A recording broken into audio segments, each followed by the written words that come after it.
اللہ الرحمن الرحیم۔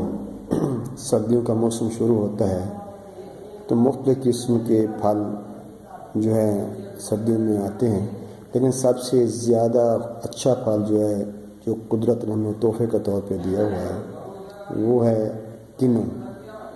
ذائقے میں ترش ہوتا ہے، کیلوریز میں کم ہے، لیکن غذائی اجزاء سے بھرپور ہوتا ہے۔ اس میں موجود وٹامنس اسے بہترین پھل بنا دیتے ہیں، اور قدرت کا یہ عظیم پھل بہت سے اجزاء سے مالا مال ہے، جن میں carbohydrates, proteins, vitamins, folate, vitamin C, تانبا، فاسفورس اور پوٹاشیم جیسی معدنیات سے بھرا پڑا ہے۔ اس کے درج ذیل فوائد ہیں۔ پہلی بات تو یہ دل کی بیماریوں سے محفوظ رکھتا ہے۔ کنو میں کیسی کیا چیز ہے؟ وٹامن سی ہے، وہ شریانوں کو سخت نہیں دیتا، جس کی وجہ سے خون کا بہاؤ رکتا نہیں ہے، ہموار رہتا ہے، اور انسان قلب امراض سے محفوظ رہتا ہے، اور بلڈ پریشر وہ بھی بلڈ پریشر سے مرض بھی پیدا نہیں ہوتی۔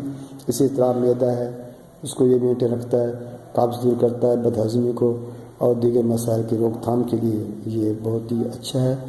سردیوں کا یہ ہمارے لیے قدرت نے تحفہ دیا ہے، جو مختلف قسم کی بیماریوں سے بھی ہمیں محفوظ رکھتا ہے۔ یہ ایک طب کے حوالے سے میری گفتگو ہے، ایک لیکچر سمجھ لیں۔ آپ بھی اسے ضرور کھایا کریں، اور اس کا رس کا استعمال زیادہ سے زیادہ کریں۔ Okay, see you again next time.